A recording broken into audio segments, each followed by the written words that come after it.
Hi everybody, welcome back to Too Cool for Middle School. Today we are going to be talking about Instagram and Teachergram in particular, and how you can use it for connection, content, and change. I presented on this topic recently at the Arcadia Innovation Summit, so as I go through this video, I'll be sharing the slides with you on the screen so you can see some of the visuals, and I'll be recommending people to follow and hashtags to use and stuff like that. So get out your phone and make sure you're using this as you watch this video. It'll be kind of like an interactive session here. So I wanted to do this presentation at the Innovation Summit because I really love teacher Instagram, and I feel like in the education community as a whole, it is looked down upon a little bit, especially from people who are more active on Twitter, and it's kind of seen as just fluff. But for me, I have seen Instagram provide 3 specific things, and again, those things are connection, content, and change. We aren't here to talk about how to use Instagram for fame or for money or for complaining or whining. There's probably another video out there somewhere that will teach you how to do those things, but for today we're sticking to these 3 C's. So just to give you a little bit of context, I joined Instagram about 7 years ago during my first year of teaching. I was teaching 8th grade. They told me I should start an Instagram. I didn't really use it all that often, and there weren't very many teachers on there specifically posting things about teaching, but there were a lot of like outfits of the day and stuff like that. If you scroll way back on my Instagram, that's kind of more what I was using Instagram for, 7 years ago. But that was really fun. That's kind of what got me started. And as I've remained active on Instagram over the last 7 years, I've been able to meet some really cool people, learn some really amazing things, and truly, I've seen Instagram change what we are doing in education on a pretty massive level. There are a lot of teachers, including myself, who have changed some of their practices based on what they've learned from other users on Instagram. So when I did this session live, I assumed that a lot of people didn't really have an Instagram account. So if you don't, you can make one right now while you listen. I'm also going to give you some tips for consuming on Instagram and creating on Instagram, because I feel like you should have a healthy balance of the two and not just be either like a stalker with no profile picture or somebody who just like posts and then runs away and seems to never engage with anything that they posted. I'll give you a few suggestions for accounts that I like to follow, and I have a few tips for having a public account without oversharing. I definitely lean toward like the oversharing side of this world, but if you look at my account, you'll see that my Instagram platform is behind the scenes of my life as a teacher and a mom and a historian and someone who cares about ethical fashion and someone who cares about injustices in this world and wants to make a difference. So my account personally, I'm very upfront about this right when you come to my page. It's not just about teaching, it's more about myself. It's behind the scenes of my life as somebody who has a lot of interests, and teaching is one of the main ones. But you get to decide what you want your Instagram account to be like and the things that you want to focus on, and I think that's really cool. So just a couple of interesting things about Instagram as a platform. It was established in 2010. About a year ago, they reached 1 billion users. As a platform, it's a lot younger and a lot more diverse than Twitter or Facebook. One reason that I think it gets a lot of hate from like edu-Twitter is because we built this Teachergram community without any straight white men. We did this by ourselves. It's kind of a hard platform. It takes a little bit of work. It takes a little bit of vulnerability. It takes a little bit of like thinking ahead and taking pictures of what you want to post, or finding a picture that you can repost, or making some kind of a quote post or something like that. When I go over to Facebook, which I don't do very often, it just seems like so lazy compared to Instagram. I feel like Instagram is a little bit more curated. You can't share things as quickly and easily, and you have to think a little bit more about what you're posting. At least that's what I see from the people that I follow. And it seems to be kind of similar in the Twitter world. You can just post a sentence about education on Twitter, but on Instagram, you would also need like an image to go with that, and it just takes a little bit more planning ahead, and it is a more visual platform, and it does seem to appeal more to younger users, maybe more female users. So one really interesting thing about it to me is that straight white men just don't have a lot of power or influence on this platform. This is not a dig at straight white men, and I know there are some on Instagram doing fine, but I do think that subconsciously that's part of what makes it more fun for us. Okay, so why Instagram? Why do I like this platform, and why do I think that so many other teachers are attracted to this platform? Sometimes people forget that teaching can be a really isolating profession. Like if you don't go into the teacher's lounge for lunch because you're grading some papers, you might not see another adult during your whole workday. You're the only adult in your classroom most of the time. And then, you know, we're all just very busy people, so we have a couple minutes between the end of the workday and when we have to go to the grocery store, go pick up our kids, or whatever we have to do next. So it's nice to be able to just like open up Instagram for a few minutes, interact with some other adults, even if it's, you know, on this social media platform, but we just feel like we got to interact with other human adults who do a similar job to what we do. We get a little inspiration, we get a little connection. We can just get this connection when we have time for it. And I know that on one end that's kind of shallow, but I do think that's part of what makes it attractive. It's also just wild how much free professional development is on Instagram. I'm going to show you some examples of people who do a great job sharing ideas all the time, and it's so nice to have a visual representation of what they're talking about. If they show an anchor chart that just like really helps things click for you, or they show a way to organize things, or they show how they're doing stations. I remember learning about book raffles on Instagram and thinking that that was just such a smart idea. It's free and it's fast, so I think that's another reason why it's really attractive to busy teachers. Another thing that's amazing for me is that I get to see ideas from people in all different grade levels and all different areas, even places around the world. I work in a middle school, so I really only see ideas from other middle school teachers. But it's been so interesting to follow a lot of elementary school teachers and see ways that they organize their classrooms or structure their days. And sometimes those ideas are really, really useful in a middle school classroom. And I never would have come across them had it not been for Instagram. If you live in a more rural place or somewhere where you are the only, let's say like 7th grade English teacher, you don't have anybody to bounce your ideas off of. You don't have anybody else to talk to about your content. So it's awesome if you can open up Instagram and find other people who teach the same thing that you do. It's kind of cool to see where they are, like pacing wise, like what they're doing this week. It's just so cool to have a little glimpse into other teachers' classrooms, because after we do our little observation hours when we're becoming teachers, we really don't get to do that often. You might have a couple teacher friends whose rooms you go into every so often, but for the most part, we are busy all day long. We are teaching all day long. We don't have time to go and observe anybody else. So it's great to have this little window where we can look into other teachers' rooms and see what they're doing. And this account I'm sharing is Primary Graffiti. She just has a really cute classroom. I just like how it's laid out. Clearly she teaches primary. A lot of her content isn't going to apply to me, but I just like to see how she organizes things because I might be able to adapt some of those ideas for my classroom.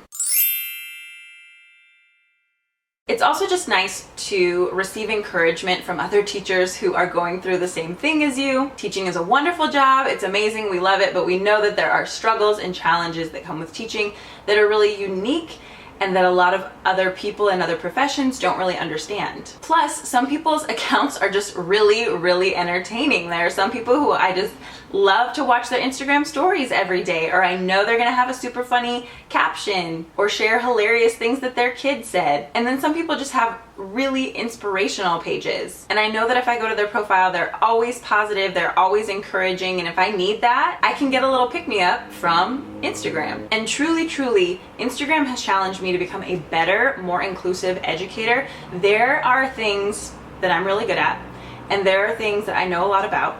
And then there are things that are not my expertise and things that don't naturally come to me. But there are other people on Instagram that I follow specifically because inclusion is always on their mind. Access is always on their mind and in their posts. And I want to have those reminders every single day. I am absolutely a better teacher because of the people that I follow on Instagram and the pedagogy and the ideas and the strategies that I've picked up along the way just from scrolling through my phone.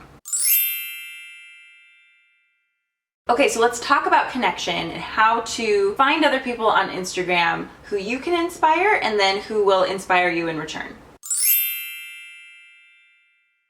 When you're setting up an account, your username should be something that tells people a little bit about you and shows that you are a teacher. You could use your grade level or your last name or just something that is a passion of yours. So for example, the whimsical teacher, that's a great username because you know she's a teacher and that gives you a little insight into what her feed and her page is going to be about. Always check for like weirdness when you squish words together into one username. Sometimes there are things that you don't foresee. I teach middle school, so I'm always thinking ahead to see if something sounds like dirty or weird. My username is from a scene in Zoolander. It was just kind of a joke username 7 years ago when I chose it, but now I'm sort of stuck with it. But I feel like it does kind of reflect my page and who I am. I do teach middle school and it's supposed to be kind of like a tongue-in-cheek, like too cool for everything. And like we just talk about other things that I think are cool here on my Instagram. So, I mean, it's not perfect, but it's what we're going with now.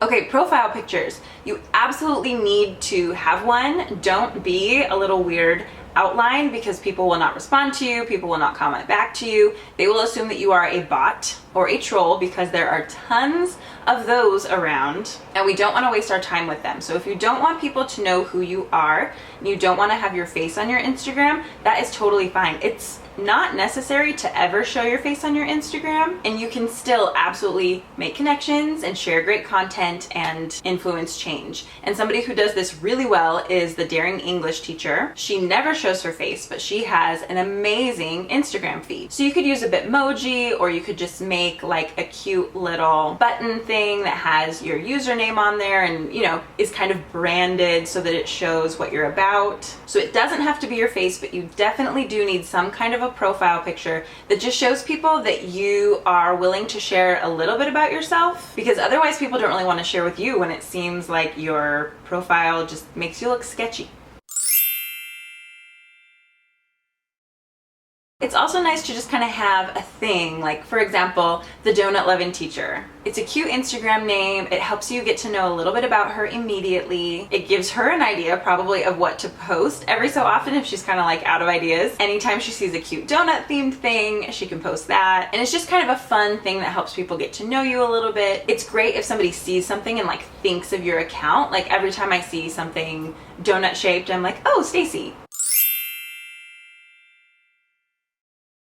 Another thing that is not necessary but kind of fun is to have some sort of a color scheme. If you go to Smarty Style's page, she does this a lot. Her classroom and her house have a lot of like yellow and gray and white. So in general, that's kind of the theme of her feed. Mine, I don't stick to like super religiously, but it is kind of like pink and purple and blue, a little bit like bright pastels, sort of rainbowy. During the school year, that's, you know, what my classroom looks like, so it's easier to kind of like keep up that aesthetic. During the summer it's a little bit harder and, you know, I don't really care. But some people are really into keeping just like 3 or 4 colors that they really stick to in all of their posts and all of their fonts and all of their quotes and all that. Some people now are really into like using the same filter every time as well. I mean, to each their own on that one. It is helpful because people like really do start to recognize like, oh, this is your post before they even read anything because they do recognize that filter. I personally don't like filters. I like my pictures to look as bright and like fresh and crisp and realistic as possible. So sometimes I do use Color Story to make like the whites brighter and stuff like that. But my best suggestion for that is just to start with nice pictures. It's really hard to like filter or manipulate just like a bad blurry picture or one that has like a lot of shadow or just, you know, doesn't have good composition. So I put quite a bit of work into like trying to take high quality pictures so that I can just start from there. And here's another thing that I think people forget about Instagram. For me, it is creatively energizing and creatively satisfying to take a nice picture. Even if it's just of the book that I'm currently reading, and I do kind of like, you know, the portrait setting on my phone, and I get like a little bit blurry around the edges, and then the book itself looks really sharp, or I do some kind of like a layout with a little plant or a little coffee cup or whatever. Like, it is fun for me to take cute pictures. And I think it is for a lot of people. So, you know, people are not just posting a visually pleasing picture because they're shallow. Like, those two things don't even equate. That doesn't even make any sense. But a lot of people just really enjoy taking nice pictures, and they like to share those pictures with the world. And that's really how Instagram started. It was for photographers. And so a lot of us are these amateur photographers that mostly just keep our camera in our pocket. But it's fun to learn new like tips and tricks about lighting and composition, and just practice those things and take cute pictures. So anyway, to me, I just really enjoy curating my best pictures on my Instagram, because I don't really keep like photo albums and stuff anymore. I don't really print out pictures and hang them up anymore. So when I want to just like go look at my memories and stuff, I like to look at my own Instagram feed and scroll back and remember fun things. And I really curate my feed for myself, and it is really fun to share it with you guys. Okay, so now let's talk hashtags, and hashtags are a great way to find other people who do the same thing that you do. This picture is from my friend Jenna. So she teaches high school, so she uses the hashtag I teach high school, I teach ELA, I teach English. So when she puts those out there, it's gonna help other English teachers, high school teachers to find her. And then also, if she searches that hashtag, then she can find other people to follow that might post similar content. I don't really know if you're supposed to use like tons of hashtags, or if you really get like shadow banned for using too many. I don't really know about that kind of stuff. I don't even care really to use hashtags to like make sure I get a bunch of likes or whatever. I really don't care about that, but I do like to just kind of use them to categorize my posts. So sometimes I'll do posts about like ethical fashion, sometimes they have more to do with book recommendations or parenting tips or whatever. So I just like to categorize them just to make them easier to find. And one thing that I need to do is like, you can put your hashtags in a note on your phone and then just copy and paste them, so you're not always having to, you know, physically type them out every time. But I keep forgetting to do that, so I need to do that, make like little different notes for different categories of posts or whatever. So yes, I need to be more responsible. The next thing to do for connection is to write good captions. I usually think of my captions as like a mini blog post, and more often than not, I have a lot to say in a caption. Occasionally it'll just be something really short just because, you know, I wanted to share a quick picture. But usually I like to take the opportunity to really explain as much as I can about like why I posted something, or the story behind it, or the lesson plan behind it, or whatever. So having good captions can be really helpful in helping you connect with followers and find people that you connect with. So Olivia always does a really good job with her captions, educating people, sharing information, sharing experiences that she's had. So if you're a good writer and you can find your own voice in your captions on Instagram, that also really helps. I don't pretend to understand the algorithm, but it does seem like posts with more comments also generate more likes, like they're seen more by more people. So like Instagram seems to kind of push those. So you can do a post that asks for people's opinion on something, or asks for people's ideas or whatever, and then that generates comments, and then sometimes that just helps to build engagement on your post. So like this one by Kelsey Hayes asks what your first day of school plans are, and so plenty of other people commented on her post. And really this is like perfect because other people get to share their ideas, and then like as you're reading through the comments you can get plenty of ideas. So this is kind of like, you know, an Instagram thread at its finest. People are sharing ideas and inspiration, and then when you comment on other people's posts, they just get to know you a little bit better. So if there's an account that you really like, and this sounds so weird, I don't know how else to say it, but like you kind of want them to notice you, you know, you would like to kind of be friends with that person or whatever. If you're commenting on their posts quite a bit, then they're going to notice you. They're going to like remember your username and stuff. And if you comment on lots of people's posts, then more people seeing that post also see you and see your comments. So if you are always like a really positive person, kind of lifting people up in the comment sections everywhere, a lot of people, even if they don't follow you, but they follow those accounts, they might kind of just start to take notice and end up following your account. So by commenting or asking for comments on your posts, that also helps to build connection. Here's where we get into a few things that people ask me about all the time. Should you post pictures of students? The short answer is no. You can absolutely have an amazing and engaging and beautiful Instagram feed without ever including students. I do occasionally, and they're probably on my Instagram stories more often than in posts, and also occasionally on my YouTube channel, but I am in a pretty different situation than most people. So for one, I have older students that are maybe more willing to kind of like be a model for something or be on an Instagram post. In fact, they like beg to be on Instagram because they already have their own Instagram pages and stuff, right? My students are like 13, 14. Plus our district has kind of a generous attitude towards social media. So when I first got hired, one of the first things they had us do was make a Twitter account. They want all of their teachers to have a social media presence. They're big believers in like controlling and shaping your own narrative. So plenty of people love to like tear down schools, tear down teachers on social media and the news, you know, and so they believe in putting out a lot of your own voice and your own work on the internet so that if somebody Googles you, your stuff comes up first and not some negative comment that somebody else made about you. So my district loves my social media presence. I'm not like at risk of getting in trouble with my district because they really, really like for us to share the positive things that we're doing because they think that that reflects well upon us as a district. We have a social media release for all of our students through our district, but then I also made a separate one for myself explaining to parents and students that I have a YouTube channel and a Instagram page and blog and stuff that celebrates students, celebrates teaching, and I would love to include my students in that if they are willing. So I sent that to my principal, I sent it to the district, they both loved it, I sent it home to parents,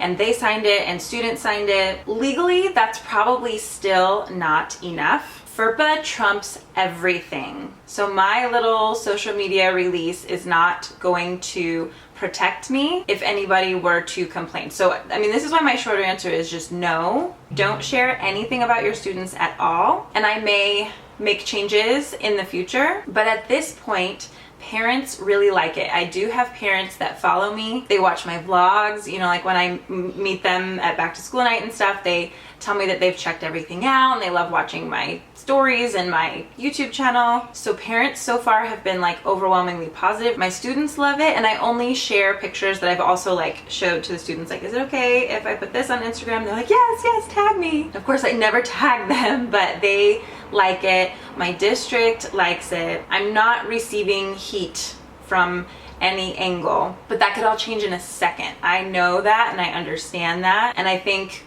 the majority of teachers have a lot more heat on them than I do. Our parents in our community, they really like building a social media platform for their students, even like kind of early on, like in middle school and high school, so that when colleges Google them, all of their accomplishments show up in their spelling bee, trophy. Just the attitude around social media where I am is very positive and very trusting. And anything that has to do with students, I keep it super, super positive. You never hear me complaining about my school or complaining about my students or complaining about my coworkers. That's not something that I do with my social media. I'm often critical of our government and our policies and all of that, but that doesn't have anything to do directly with my students. So At this point, for me, it makes sense to include students every so often in the things that I'm sharing, but if I were ever to get any kind of pushback from parents or students or administrators or my district or anything, I would stop immediately. And it's just not something that I recommend for everybody, because I realize that I'm in a unique situation. And if there were ever a student that was uncomfortable being on anything, I would never, ever, ever force them to be in anything. So there's a lot to it, but the easiest way is just to not include students. Oh, and definitely not like their first and last names or their scores or anything like that. So yeah, I'm not an expert. I'm open to revision. I'm open to wisdom on this topic, and I'm open to changing my policies and my practices, and I absolutely want to do what's best for students. I used to only ever do videos just like right here. Like I would just do kind of informational videos. I never vlogged. I never did anything from my classroom at all for many years that I was on YouTube. I gradually kind of started doing things in my classroom, and I still don't really know how I feel about it. Like I would be fine just going back to this format 100% of the time, but when we do something like a Google Hangout, like a mystery hangout and stuff, like kids love to see themselves in those videos, and I do think it's helpful for other people to see, and like the kids are the ones taking all the footage and everything, so I don't know, my kids like to be involved in creating content too. Like they like to take the pictures and take the footage and all of that. And I mean, I could just put that on like a private YouTube account that only they could see, them and their parents and maybe like administrators. So I don't know, there is a lot to consider. It's definitely nothing to be flippant about. So I am thoughtful about it. Like the things that I do are intentional, and I am more than willing to change what I do at a moment's notice if it is ever a problem. Okay, so kind of continuing on this vein, should you share your personal life on Instagram or just like have a separate account that's like your personal one and then another one for your teacher account? Most people just have two, and that is normal. I feel like I'm abnormal in that I just have one. This is just me, my life, kind of behind the scenes. This is my son and my husband, who really doesn't like being on social media very often. I have a hard time like breaking up my life into different pieces and categories. Like I just like everything to be connected, and I'm comfortable with sharing a little bit more about my personal life than most people are, but that is completely your own choice. And there are plenty of people who I love on Instagram who I know nothing about. Like I don't know anything about their personal life, but I think they have great tips and strategies and ideas and everything on Instagram. I mean, I think my favorite people and the people that I have formed like stronger bonds with are people who do share a little bit more about their life, but again, it's totally up to you. I always say I'm Alexander Hamilton, my husband is Aaron Burr, so he kind of keeps me in check. I'm just kind of like bleh, and I just like share everything. I'm just kind of like always the same person. Like I feel like if you meet me in person, this is the same exact thing that you will get as long as I've had coffee. Like I'm just not any good really at like being a different person in different situations. So I share a lot, but anyway, it's just totally up to you. It doesn't matter. Do whatever you want with that. Okay, let's move on to content. My goodness, I am blabbering on way too much. I just want to share a couple of accounts with you that I have learned from and I just think are inspirational in these categories. So like, I don't do a ton of crafts, but sometimes I see things where I'm like, I could work that into like a middle school lesson idea. So Miss Honey's Class Hive, she does super cute ones, and then Fancy Free in Fourth does really cute ones as well. She's one of the very, very first people I ever followed on Instagram, and I think she's the first person I ever bought something from on Teachers Pay Teachers. And we live not too far away, so we go like way back.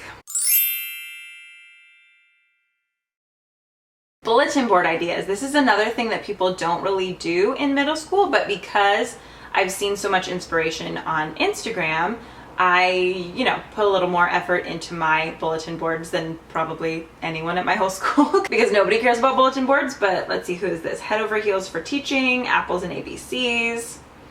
They both have really great ideas for how to display student work and like organize and display information. I think it's great. I learned so much from that.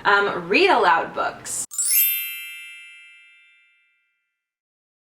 Gosh, I knew nothing about like children's literature and picture books, and I realized how useful those kinds of books can be even in my middle school classroom, but then especially for the younger grades, definitely follow the tutu teacher, definitely follow 4th grade unicorns. They both have incredible ideas all the time.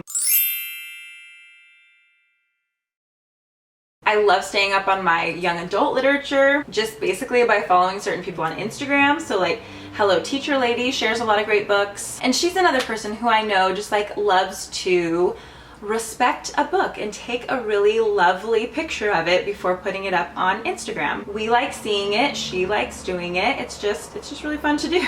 Secondary Sarah shares a lot of book titles, and she does a really good job of like crowdsourcing. So she does a lot of giveaways. Follow her if you ever want to win a bunch of young adult literature books. She gets a lot of other teachers in on it, and so just by following her account, you can learn about tons of young adult literature recommendations and then maybe even win some for your classroom.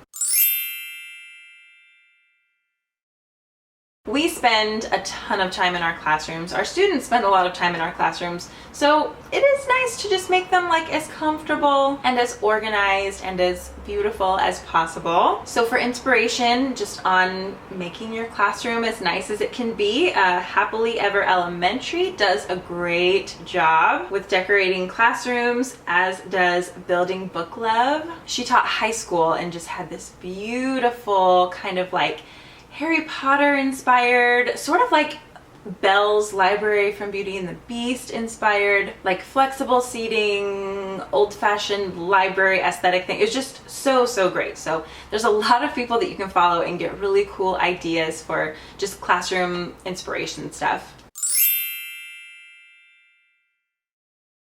And then just like straight up lesson ideas. I can't tell you how many times I have been like racking my brain for a certain way to present content the next day, and I don't know what to do, and then I go on Instagram and I'm like, oh, well that's brilliant, I'll do that tomorrow. A lot of times those ideas come from these two ladies, Read It, Write It, Learn It. Emily has some great ideas, and she shares a lot about the way that she teaches in her classroom, and she's been teaching for 17 or 18 years, so she has a wealth of experience, and she is so knowledgeable and excited, and she's just a great person to follow to get lesson ideas from, as well as Write On with Miss G. Abby has great ideas too. Instagram is just such a great platform for people like this to just put their ideas out there. And they do have Teachers Pay Teachers stores, so you could just go buy the exact same thing that they were teaching and just do it in your class tomorrow. But I feel like the amount of information that I've gained from them for free like far outweighs anything that I've ever bought on their Teachers Pay Teacher store, like, you know, any amount that I've ever had to pay for anything. Like, I get way more free information than I ever have to pay for, you know what I mean? Ed tech stuff is so fun. Like, I probably wouldn't know anything about like these cue ball microphones, which are amazing. I wouldn't know anything about that without Instagram. I always see these things on Instagram. Air Integration shares like the coolest apps, the coolest websites, just things that make your life easier as a teacher and totally engage your students. So if you want to know more about ed tech, definitely be following some people who offer tech tips on Instagram. And then there are people kind of coming at it from another angle and talking more about like teacher self-care. Like, you know, we do all of these things and burn ourselves out. So then you also have these accounts that are like reminding you just to take a minute for yourself so that you don't self-destruct. The Designer Teacher does a really great job with that. Her posts always like just remind me of some important truth. And the Teacher Self-Care Conference is a whole conference dedicated to this idea, and they share a lot on their Instagram. There is straight up great pedagogy on Instagram as well. Anyone who says otherwise is not following the right people. So if you follow Jillian Star Teaching, she just started a great podcast, and she shares so much about just quality research-based teaching practices. Apron Education and Read Like a Rockstar, they work together, and they also do an amazing job of creating and talking about social studies resources for elementary classrooms. I absolutely love what they're doing. And then there are those accounts that I follow that just remind me to not only be all about the content and all about the teaching practices, but also to have strong, healthy relationships with my students and their parents. So Misbehavior and Britt Hawthorn are two accounts that just consistently kind of like check me in the way that I'm talking about things, the way that I'm approaching things. And I love those accounts that just really challenge me, like where I read something that they said and I'm like, okay, I may need to make some adjustments tomorrow. I think that's the best kind of account to follow because, like I said in the beginning, I truly am a better educator because of the people that I follow on Instagram. It sounds crazy, I know, but follow all these people and you will feel the same way. I also love people who just share research. So Christina from Teach Like a Girl, she's pursuing her PhD right now, and she shares a lot of what she's learning at this level of academia that not all of us have access to while we are teaching. But I love that I can follow her for that content. And then Hello Jen Jones, she's a literacy expert, which is something I do not even know a lot about. But now that I have a son who, in the next couple of years will be in kindergarten and learning to read, I love learning about literacy from her.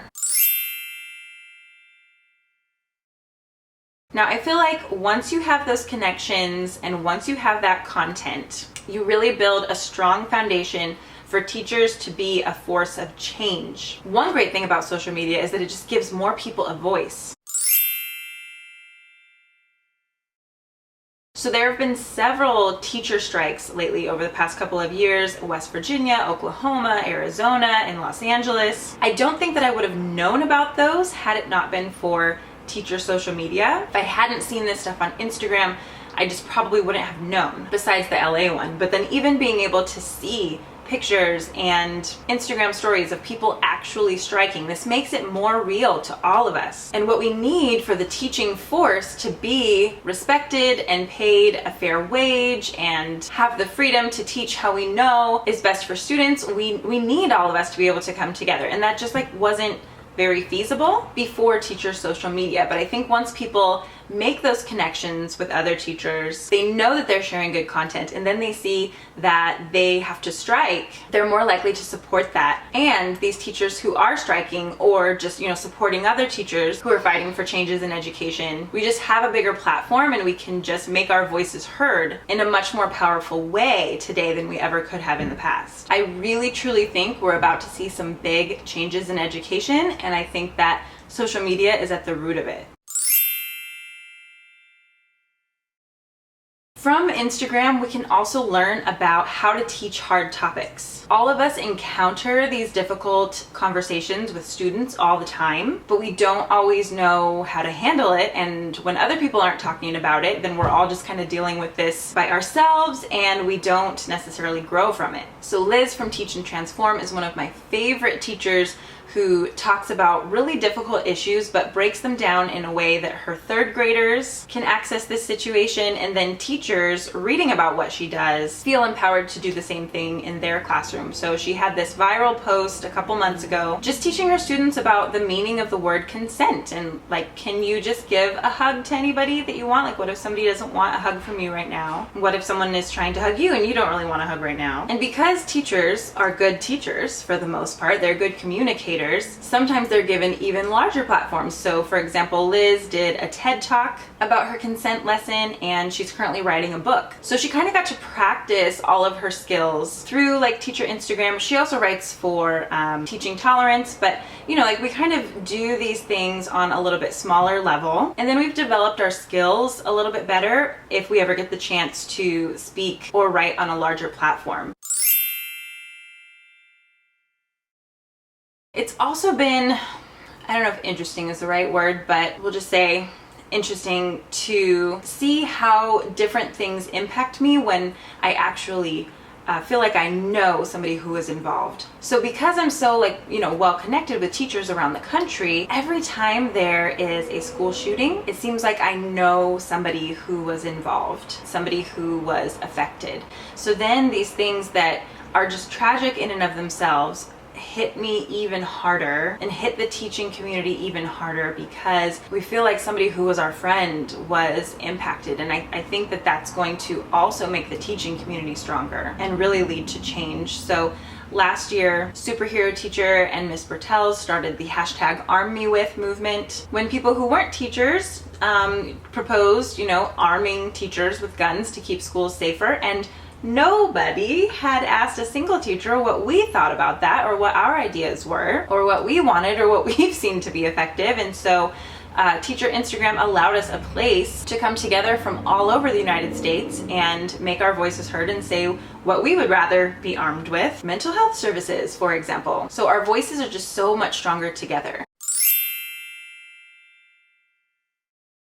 And speaking of mental health services, this is another thing that is so important in schools, but that teachers don't necessarily have a ton of training in, but there are quite a few teachers who talk about this on Teacher Instagram and share their best practices with their followers. Recently, Making a Statement in SPED shared some of her best practices in her classroom, and then she got to go on like CBS News or something and share with an even wider audience like what teachers can do to support the mental health of their students. I think some of the most important people to follow on Teacher Instagram are anti-racist educators who've been doing this work for a long time, who have a lot to share, who have years under their belt and experiences to draw from, and really use their voice to challenge the teaching community as a whole to do much better in this system that was definitely not designed to be anti-racist. Mrs. Russell's Room and The Conscious Kid are two accounts that I would say every single teacher needs to be following, and those accounts are often going to challenge you and challenge the things that you thought you knew your whole life, and things that you kind of maybe stood on as a student or as an educator, and they kind of bring in a flip side and show you how things can affect people who look differently from you. The teaching force as a whole is very white and female, and this is of course by design. Most of the inequity that we see in education and in society at large is usually by design. But if the teaching force around you that you get to interact with in person is mostly white, then you absolutely need to seek out educators of color who have a different perspective from you. Our student population is increasingly more and more diverse, and an all-white teaching force is not prepared to educate them, and it's not even appropriate that an all-white teaching force would educate them. So we need to be learning from our educators of color, and we need to be seeking them out and listening.